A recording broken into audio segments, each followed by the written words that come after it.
عاملين ايه؟ معاكم مستر محمد الشرنوبي، واهلا بكم في تاني حصة من حصص الحل بتاعت رمضان.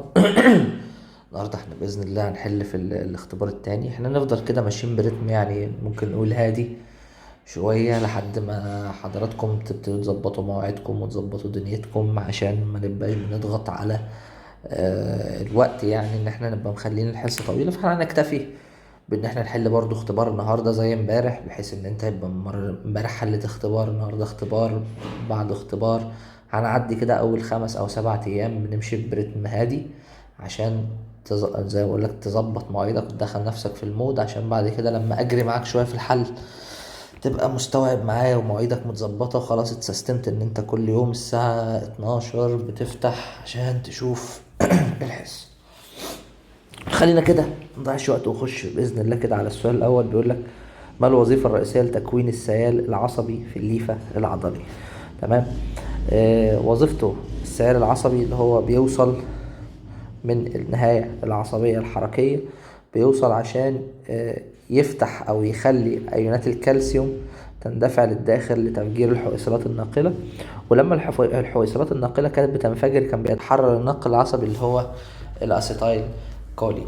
تمام. وكانت بيحصل عندنا العملية الخاصة بالانقباض. تمام. فالوظيفة الأساسية لتكوين السائل العصبي زيادة الكالسيوم الحر في السيركوبلازم ممكن، لأن الكالسيوم الحر يبتدي يندفع للداخل عشان يفجر الحويصلات الناقلة. تنشيط مضخات الكالسيوم على الشبكة الإندوبلازمية. لازم حضرتك تبقى فاهم ان الشبكة الإندوبلازمية دي، ولو انت فاكر من المناعة انا لما لسه شارحها لك، دي داخل الخلية. بتبقى موجودة على النواحي. تكوين الروابط المستعرضة دي طبعا عملية بتبقى داخل العضلة، مش من أهداف السائل العصبي نفسه. دخول الصوديوم للساركوبلازم، السائل العصبي ملوش أي تعامل مع الساركوبلازم أصلا. ففي حالة زي ديت زيادة كالسيوم الحر في الساركوبلازم هي الحل. ماذا يحدث عند حدوث فشل لمضخات الكالسيوم على الشبكة الإندوبلازمية؟ لو مضخات الكالسيوم على الشبكة الإندوبلازمية فشلت، احنا قلنا الشبكة الإندوبلازمية دي اللي موجودة فين؟ داخل الخلية. معنى كده ان الكالسيوم داخل الخلية. خلي بالك الشبكة الإندوبلازمية اللي اسمها الشبكة الساركوبلازمية برضو كده، معناه ان الكالسيوم اللي موجود داخل العضلة او داخل الخلية مش متوفر. فمعنى كده ان تكوين الروابط المستعرضة هو اللي هيبقى فيه مشكلة. تكوين الرابطة المستعرضة هيبقى فيه مشكلة. ففي حالة زي ديت هتبتدي يحصل عندك شد عضلي مؤلم. شد عضلي مؤلم بإذن الله، بسبب ان حضرتك هيبقى عندك فشل لمضخة الكالسيوم على الشبكة الاندوبلازمية. السؤال اللي بعده بيقول لك: ما وجه الشبه بين نوعي الخلايا اكس والخلايا واي؟ خلايا النسيج اكس بيقول لك فيها السيوبرين، يوجد في الجزء الاحمر من الجدار الخلوي. يعني لو حضرتك شايف احمر في الصورة ما عنديش مشكلة. والسيوبرين يوجد في الجزء الازرق من الجدار الخلوي. عايز وجه الشبه بين خلايا اكس وواي. العدد الصبغي، والله في الحالتين يعني الاماكن ترسيب السيوبرين في الغالب بتبقى خلايا ميتة، فيعني ما اعتقدش هيبقى فيه كلمة عدد صبغي ولا مجموعة صبغية، لان مفيش انوية. خلايا ميتة، والله يعني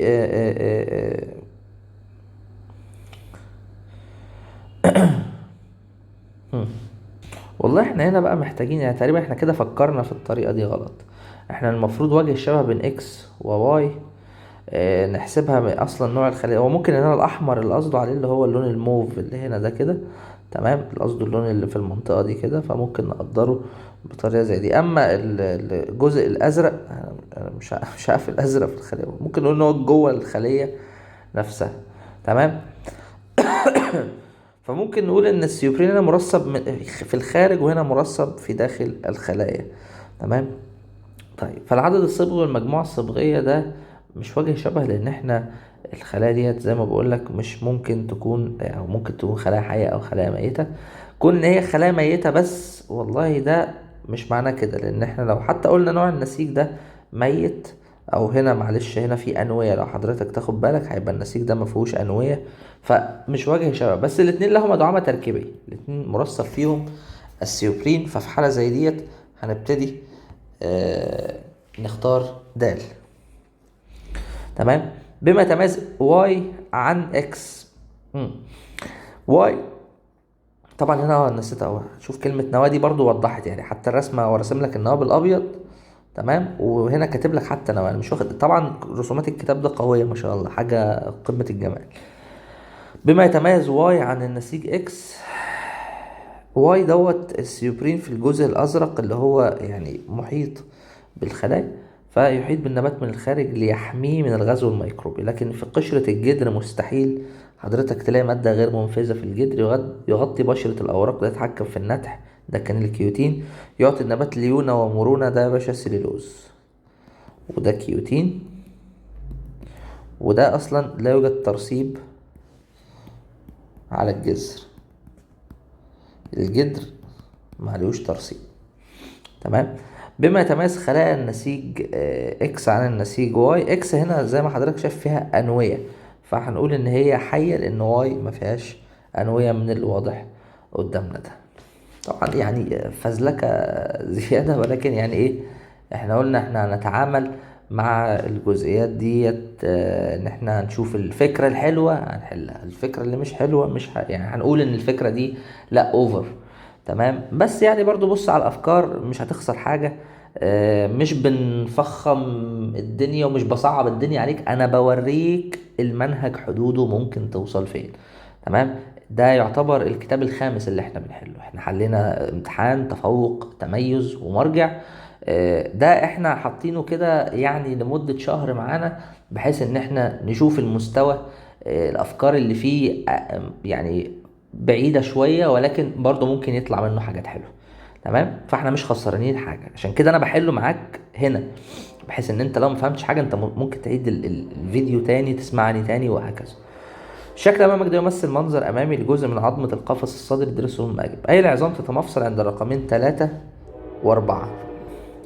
حضرتك عند 3 و4، هو كده كده 4 لا خلاف ان هي هتبقى الترقوة، وخلي بالك ده الجزء العلوي من القص، الحتة ديت اللي موجودة في القص من فوق. طب يا مستر نشوفوها ازاي؟ قال لك والله نشوفوها لو جبنا الراجل الثريدي بتاعنا اللي احنا مقطعينه كل حصة ده، تمام، جينا بصينا على القفص الصدري، حضرتك لو جيت بصيت على عظمة القص هتلاقي ان الجزء اللي فوق ده كده، ده بالظبط كده، اللي هنا ده ما هو الا عبارة عن الرسمة اللي قدام حضرتك دي، تمام. فهنا في ترقوة، فمعاك جيم ومعاك ألف، فهتقوم مستبعد لي ب وهتقوم مستبعد لي د. الضلع الأيسر الأول والترقوة ولا الضلع الأيمن الأول والترقوة؟ طبعا في حالة زي ديت خلاص هي واضحة، ده ضلع أيمن وترقوة، لأن كده ده منظر أمامي، يبقى هنا ضلع أيمن، وهنا هيبقى ضلع إيه؟ لا مش هيبقى هنا بقى، يبقى تحت، هنا هيبقى ضلع أيسر. شكل أمامك لأربع قطع عضلية ادرسه ثم حدد أي منهم في أقصى شدة انقباض عضلي. أقصى شدة انقباض اللي تقريبا المنطقة شبه المضيئة فيها إيه؟ بتختفي. رقم 4، إيه اللي يلزم لتكوين الروابط المستعرضة أو الخطاطيف؟ الخطاطيف إيه اللي أو يلزمها عشان تتكون؟ أيونات الكالسيوم ولا ال ATP ولا أيونات الكالسيوم ولا ال ATP ولا جين؟ ده هنا بيقول لك 4 قطع عضلية مين في أقصى شدة انقباض. عشان تكون الروابط المستعرضة بتحتاج أيونات الكالسيوم وال ATP. كل ما يأتي يحدث عند قطع التركيب إكس ما عدا إكس ده مين؟ حدده الأول، إكس ده والله موجود ما بين عظمة وعضلة، يبقى ده وتر، جميل. ففي حالة زي ديت لو عايز تعرف لما يحصل قطع في التركيب إكس ترتفع العضلة 1 وتترهل لأعلى، الكلام ده صح، لأن خلاص مفيش حاجة ربطها بالعظمة. صعوبة الحركة في العظمة 2، عظمة 2 هيبقى صعب لأن خلاص هي اتقطعت. خلع العظمة 3 من مفصلها ملوش دعوة، خلع في المفصل ده ليه؟ هو الخلع ده بيجي من ممكن إن المفصل يتفك، يتعرض لضغط خارجي لدرجة إنه تتحرك من مكانه. صعوبة تدوير مفتاح السيارة أو باب البيت، الكلام ده صح، فالإجابة هتبقى مين؟ ج. اي مفاصل الجسم يتشابه مدى حركتها مع المدى الحركي الموضح عليه بالمشار اللي بحرف اكس؟ طبعا هنا هو تقريبا كان قصده هنا بس الرسمه اتقطعت، فهنا ده مفصل ايه؟ والله المفصل هنا ده غضروفي، ففي حاله المفصل الغضروفي فهيبقى ده شبه الفقرات اللي موجوده في العمود الفقري، فمفاصل الفقرات الايه المتمفصلة. طبعا الفقرات الملتحمة احنا سبق وقلنا المعلومة ديت، خلاص كده يعتبر خارج المنهج. الفقرات الملتحمة المفاصل ما بينها مفاصل ليفية. تمام. تمام. ايه اللي يميز او اهم ما يميز الضلع زد عن الضلع واي؟ زد والله ده ضلع ايه، تعال صنفه كده.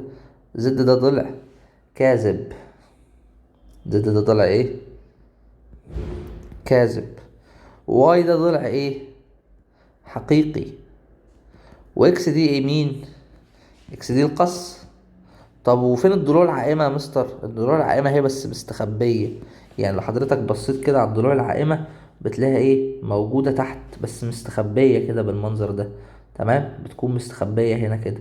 فاللي متصل بطريقة غير مباشرة، يعني ده عندك واحد اتنين تلاتة، دول كده اسمها ضلوع كاذبة. اما اللي ماسك في القص بطريقة مباشرة ده اسمه ضلع حقيقي. لو حضرتك تاخد بالك من الرسمة ده كده حقيقي، اما ده عبارة عن ضلع كاذب. وده كاذب وده كاذب. وعندك الضلوع اللي هنا دي كده اسمها ضلوع عائمة. تمام، اسمها ضلوع ايه؟ عائمة. فلو جيت حضرتك بصيت على الضلوع العائمة، خلينا بس نفتح الابليكيشن بتاعنا تاني هنا عشان لو احتاجناه.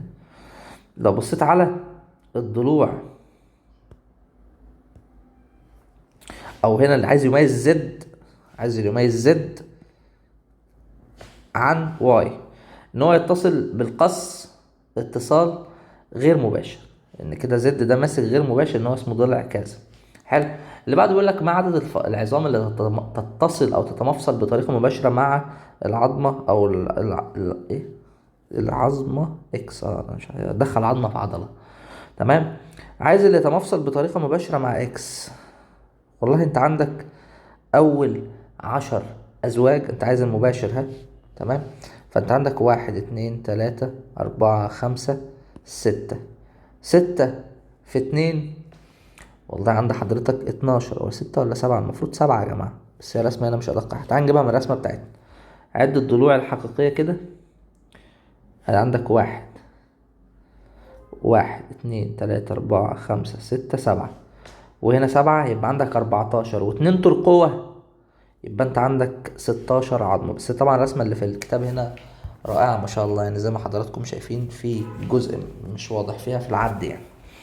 إذا علمت إن كل ضلع يتمفصل مع كل من الفقرة الظاهرية اللي تحمل رقمه مع الفقرة اللي تسبقها، فطبقا لهذا أي من الضلوع يشذ عن هذه القاعدة؟ طبعا هيبقى الضلع الأول بس، لأن الضلع الأول هيبقى فوقيه فقرة عنقية، مش فوقيه فقرة ظهرية. تمام. فهي دي الايه الفكرة يعني. سؤال اي كيو ملوش دعوة بالحياة يعني. شكل امامك يمثل الفرق بين الحالة الطبيعية ايه؟ شكل اثر قدم على الارض اثناء الوقوف. استنتج ايه اللي يكون سبب في حدوث الشكل بي. بي ده مش واقف على رجله كاملة. بي ده كده عنده انقباض في عضلة بطن الساق، رافع رجله، حصل انقباض. فلما وقف على مشط رجله كده، فبالتالي لما يقف على مشط رجلك او حضرتك لما تقف على مشط رجلك بيبتدي ان ايه الموضوع يكون على طراطيف صوابعك، يعني تقف على طراطيف صوابعك بس. اللي بعده بيقول لك الشكل امامك دوت عباره عن سيال عصبي تكون في عصب حركي يغذي عضله هيكليه. استنتج ماذا يحدث لو وصلت اثاره ثانيه من نفس المؤثر للعصب الحركي خلال المرحله اكس. خلال المرحله اكس ديت، المرحله دي بيبقى اسمها مرحله الجموح. مفيش حضرتك اي استقبال لاي سائل عصبي في المرحله دي، فلا تنقبض العضلة لزيادة سالبية الجهد. طبعا هو بيبقى تحت السالب 70، فجهد الفعالية كده مش هيبقى 110، هيبقى أزيد من 110، وده أكتر مما العضلة حضرتك، أو ده أقل من العضلة هتبقى محتاجة. تمام. فيعني حاجة هتبقى كتير بالنسبة للانقباض. والفترة ديت احنا عارفينها من السنة اللي فاتت، فترة الجمهور. طبعا ما تستغربش ان انت بتشوف الحاجات دي لأول مرة. الحاجات زي ما قلت لك معتمدة على تانية ثانوي. لو انت مش تمام في تانية ثانوي، على نفس الاكونت عندنا هنا على القناة في كورس تأسيس لتالتة ثانوي بشرح فيه الحاجات دي كلها اللي انا محتاجها في تالتة ثانوي. الشكل التخطيطي يبين السهم اتجاه حركة عظام مفصل الزلالي. استنتج اي المفاصل تشبه حركة احدى عظامها في الشكل. فانت عندك حركة زي دي كده تتشابه مع ايه حضرتك؟ حركة القعبرة مع الزند. تمام. حركة الايه القعبرة مع الزند. تمام. معلش انا اسف، تمفصل العضد مع الساعد، انا اسف، العضد مع الساعد ده كده مفصل شبيه بمفصل الايه، الكوع، عضد وزندية. استنتج ايه اللي ياتي، اي مما ياتي تزداد كمياته عند انخفاض البي اتش في العضله. انخفاض البي اتش دي يعني ان هي بقت حامضيه، ان العضله كده بقت في وضع الحامضيه. فمع زياده حامضيه العضله استهلاك الجلايكوجين هيعلى. ده كده معدل يعني هو عايز الايه، الكميه، فهيبقى الكميه هتقل عشان هتستهلكه كتير، والجلوكوز هتستهلكه كتير، والاي تي بي هيقل، كله هيقل ما عدا الاي دي بي اللي هو الناتج استهلاك الطاقه من الاي تي بي. حتى تلاقي التلاتة بيجوا دايما مع بعض. ايه اللي يعتمد على طول الليفه العضليه؟ اللي يعتمد على طول الليفه العضليه اللويفات العضليه، لان القطعه العضليه طولها معتمد على المسافه ما بين خطين ضد. خيوط الاكتين والميوسين دي ثابته ما بتتغيرش، تمام. اما اللي بيعتمد عليها اللويفات العضليه. اللي بعده بيقول لك حدد عند اي منحنيات يمثل تنفس لا هوائي بيبقى حمض اللاكتيك بس. حمض اللاكتيك بس اللي هو اكس، لان انت بعد شويه دقايق كده بيبتدي الموضوع او انتاج الطاقه يقل. تيجي تقول له مستر طب وواي، تمام، وواي، واي دوت المتكون، او بعد ذلك هو عايز ايه، معلش، تنفس لا هوائي، يعني ايه اللي انا قلته ده، لا يكون اللاكتيك، او ده انا قريتها يكون حمض اللاكتيك. عايز تنفس لا هوائي لا يكون اللاكتيك، فنسبة انتاج الطاقة طبعا هتبقى ايه، بتقل على طول، اكس بس. طب عايز اللي يكون حمض اللاكتيك، هيبقى زد، لان هو هيحصل فيه ايه، تعب عضلي. يعني الموضوع عندي اللغة العربية باظت. استنتج في اي مناطق العمود الفقري يوجد النوع ده من الفقرات وما عددها. طبعا دي منطقة الفقرات الصدرية، عشان في موضع اتصال الضلع في المنطقة دي كده، الضلع بيخرج منه كده بيتمفصل. والموضوع ده وضحناه قبل كده، ان الضلع بيبقى ايه، خلينا نشوف الرسمة من فوق كده، بيبقى ماسك في جسم الفقرة والنتوء المستعرض بالشكل اللي قدام حضرتك ده كده. ففي حالة زي دي هتبقى الفقرات الايه، الصدرية، وعددهم 12. أي العظام تتمفصل مع الفقرة خلال التركيبين 2 و4. حضرتك اللي يتمفصل مع 2 و4 هيبقى أنا عايز ضلعين في نفس الشيء، يعني 2 و4 هيبقى ضلوع. جميل. فانت عندك ضلع خامس وخامس، ولا خامس ورابع، ولا فقرة 12 وخامس؟ طبعا فقرة مش معانا، فانت خامس وخامس ولا خامس ورابع. فالمنطقي ان انت هيبقى عندك نفس الضلع، يعني مش هتبقى ضلع من فوق وضلع من تحت، فبالتالي يبقى خامس خامس. ادرس الشكل امامك ثم استنتج ايه اللي صحيح علما بان السائل بين الخلوي يشبه بلازما الدم. انت عند حضرتك هنا قنوات الايونات في الليفه العضليه الهيكليه، وفي هنا صوديوم داخل وبوتاسيوم طالع، وده سائل ما بين خلوي موجود في النص، تمام. طيب ففي حالة زي ديت الكالسيوم هنا، فين الكالسيوم؟ الكالسيوم لو تاخد بال حضرتك ماشي مع الصوديوم، بص الكالسيوم والصوديوم واحد، تمام. الكالسيوم والصوديوم واحد في العضلة القلبية، الصوديوم داخل، اما البوتاسيوم طالع، هنا البوتاسيوم طالع والصوديوم داخل. يبقى هنا اللي بيعمل انقباض في العضلات القلبية هو مين؟ الكالسيوم. فالكالسيوم في السائل بين الخلوي يلعب دور في تكوين السائل العصبي في العضلات الايه، القلبية، تمام. اما الباقي بيقول لك يلعب بالكالسيوم في السائل بين الخلوي دور هام في تكوين السائل العصبي في العضلات المخططه. والله في العضلات الهيكليه والمخططه الكالسيوم ملوش دور. كالسيوم في السائل بين الخلوي مسؤول عن تكوين الروابط المستعرضه في العضلات المخططه. لا والله، اللي مسؤول عن تكوين الروابط المستعرضه الكالسيوم اللي في الشبكه الساركوبلازميه، فبالتالي ده بيبقى داخل الخلايا مش في السائل ما بين الخلوي. كالسيوم في السائل بين الخلوي مسؤول عن تكوين كل من السائل العصبي والروابط المستعرضه. والله في حالة زي ديت هو مش مسؤول عن الروابط المستعرضة اللي احنا زي ما قلنا دي من جوه، فالإجابة هتنفع ده سواء جبتها بالفهم أو بالاستبعاد. اللي بعده بيقول لك فسر الليفة العضلية المبينة في الشكل ليست من الألياف العضلية المخططة. طب ليه؟ والله إنها مخزلية وليست اسطوانية، ولا إنها لا تحتوي على قطع عضلية، ولا إن الأكتينوميوسين، طبعا هو الأكتينوميوسين مش ماشيين موازين المحور الطولي، هما مقاطعين بعض، وفيها ما فيهاش أنواع كتير. والله هو كله ينفع، في كل الاختيارات صحيحة ان دي تنفع، هي مش اسطوانية، مفيهاش قطع عضلية، ومفيش موازاة للمحور الطولي. اللي بعده بيقول لك يا باشا الجدول المقابل او التالي يوضح تركيز 3 مواد في احدى العضلات الهيكلية لشخص يعاني من الشد العضلي. ما سبب حدوث الشد العضلي؟ والله الجلوكوز بتاعه في النورمال، الاي تي بي في النورمال، الجلايكوجين في النورمال، ولو ال3 دول طبيعيين يبقى مشكلتك سيال عصبي. وده حليناه كتير السؤال دوت، والفكرة دي اتكررت كتير قوي معانا. ما هي الانحناءات الأولية للعمود الفقري؟ هو جايب لك فرد يافع وجنين. ايه أول انحنائين موجودين عند حضرتك؟ الصدري والعجزي. الصدري والعجزي اتنين موجودين، أما الباقي لسه. يعني بص هنا، شايف ده كده تمام، وشايف ده، بص هنا ده اتحرك لجوه كده، ودوت برضو حضرتك كده اتحرك لبره.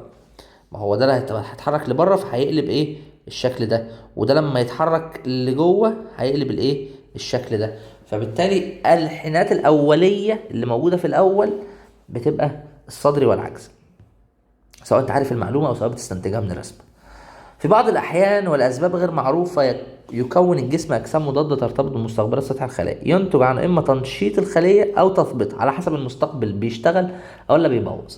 تمام. الشكل التالي يمثل استجابة أو الشكل التالي ادرس الشكل التالي معلش ثم استنتج إجابة السؤال 27. ماذا يحدث عند ارتباط الأجسام المضادة الذاتية بمستقبلات الأسيتايل كولين؟ بمستقبلات الإيه؟ الأستايل كولين. حلو. ففي حالة زي ديت حضرتك الأستايل كولين مش هيخش.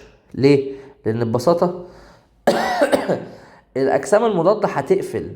طب تيجي تقول لي هي ليه مش هتعمل اثاره؟ لان حضرتك هي مش واخده او مش نفس شكل الاستايل كولين. لو الماده شبه الماده الاصليه ممكن تعمل انقباض. فشد عضلي لا، شد عضلي لا، وهن عضلي بسبب تراكم، لا ما فيش والله تراكم لاكتيك. تراكم اللاكتيك ده بيجي من نقص الاكسجين، فيبقى وهن عضلي نتيجه عدم اثاره الساركولا. لا تستطيع النواقل العصبية الوصول للدم، ذلك نظرا لإيه؟ لسرعة إن هي بتتحلل. الناقل العصبي ده بيتنقل بسرعة كبيرة جدا. احنا كنا بنتكلم على حاجات في أجزاء من الثانية يعني، فبيتحركوا بسرعة جدا، فمستحيل يوصل للدم. خلي بالك من نقطة زي دي. ايه اللي يميز النوع ده من الألياف العضلية دون غيرها؟ طبعا الليفة العضلية اللي قدامك دي إرادية. عرفت ازاي؟ والله هي مرتبة طوليا وعبارة عن فيها أنوية كتيرة، فهي إرادية. فأنت هتستبعد ألف. والله ما فيش غير ب اللي تنفع. يعني هو راجل سهل السؤال، أنا فكرت هيحط لك اتنين إرادية وفيها قطع عضلية مسؤولة عن الحركة الكلية. يعني هو الراجل كتر خيره يعني، ما دخلناش نتلخبطه. الشكل أمامك دوت لغشاء ألياف عضلي العضلة التوأمية، ادرسه ثم اختر. أي من الحالات القطع العضلية التلاتة تنتج من حدوث حالة مبينة. الحالة ديت حالة إيه؟ لا استقطاب. يعني حالة انقباض ولا انبساط؟ دي حالة كده انقباض. عرفت منين يا أستاذ؟ سالب بره وموجب جوه، يعني هنا كلور وهنا صوديوم. فبالتالي ايه في الحالة دي كده؟ عملية انقباض عضلي. فانت حضرتك عايز انقباض عضلي، فعايز الحالة رقم كام؟ رقم 2 و4. لا 2 ما تنفعش، عشان لو تاخد بالك كده الروابط المستعرضة متكونة في الفاضي كده، لا او المفروض ده الشكل الصح. يبقى 4 بس. على فكرة هي 2 و4 تخليك تغلط تختارها أول حاجة، أنا كنت لسه هختارها. بس لو تاخد بال حضرتك المفروض الروابط المستعرضة بتتكون ترتبط بخيوط المياسين، متبقاش واقفة في الهواء كده. إلى أي من الأجهزة تنتمي عظام الشكلين إكس وواي؟ فين واي أصلا؟ والله أنا مش عارف فين واي، بس إن شاء الله يعني الاتنين تبع الهيكل الطرفي. الكتاب ده رسوماته جميلة ما شاء الله. كم عدد عظام في الشكلين 1 و2؟ 1 دوت حضرتك ملتحمة، و2 على ما يبدو يعني، واكيد هو مش هيجيب لي الاتنين بالمنظر ده جنب بعض الا عشان يقول لي ان دي كده لم تلتحم بعد. حلو. دي وجهة نظر وضع السؤال يعني. ولو اننا اتكلمنا قلنا الحتة دي خلاص الوزارة حسمت الموضوع فيها، بس ماشي. عدد العظام هنا هيبقى 4، اللي هو 1 2 3 4. والشكل 2 هنا حضرتك هتحط لي 5 و4، وهتحط هنا العظام بدون التحام. 5 و4 9. فيعني حضرتك هتقوم جامع بقى ايه العجزية والعصعصية. كم عدد المفاصل موجودة من فقرات اكس في الشكلين 1 و2؟ في 1 هيبقى مفصل 1 اللي هو ما بين العجز والعصعص، اما هنا احنا قلنا هنتعامل انها غير ملتحمة فهيبقوا 5. جميل. طيب اين يتم التفاعلين 1 و2؟ تفاعل 1 انزيم اكس بيفك، ده انزيم الايه؟ الكولين استيريز، ده اللي بيفك الاستايل كولين، ودي مباشرة قوي. تمام. انزيم الكولين استيريز بيفك الاستايل كولين لكولين وحمض خليك، وحمض الخليك مع الكولين يعملوا الاستايل كولين. 1 و2 بيتم فين؟ رقم 1 ده بيحصل على الساركوليما، ما هو الفك دوت الاستايل كولين بيبقى رابط في مستقبلاته على الساركو. اما تكوين الاستايل كولين نفسه، عملية 2 دي، في الزر العصبي او في العصب نفسه. طب اي المؤثرات تنشط الانزيم اكس؟ ايه اللي يشغل الكولين استريز يا جماعه؟ عدم وجود السيال العصبي، لان السيال العصبي يقف. ان السيال العصبي ايه؟ يقف. جميل. يعني الامتحان المره دي افضل من المره اللي فاتت كتقييم. برضو زي ما قلت لك الكتاب، انا عارف ان انا مش بصعب الدنيا عليك، والله انا بحل معاك واحده واحده، عشان يعني مش ده المستوى اللي هيجي لك بالكامل اخر ممكن يجي لك فكره مثلا اخر السنه، ده لو جه حاجه شبه كده. انا زي ما قلت لك، الحاجه الحلوه هنقول عليها حلوه، الحاجه اللي نقول لك بعيده هيبقى عليها بعيده. يعني خلينا في حدود المعقول، بس احنا بنحله يعني زياده حل معانا، يمكن يطلع لنا فكره او فكرتين ما نبقاش سبناهم. زي ما قلت لكم، يعني ده الكتاب الخامس اللي احنا بنحله، فلا مانع يعني من ان احنا نحله. وبعد كده بقى ايه، احنا لسه عندنا شوية كتب جميلة لسه نازلة في المراجعة.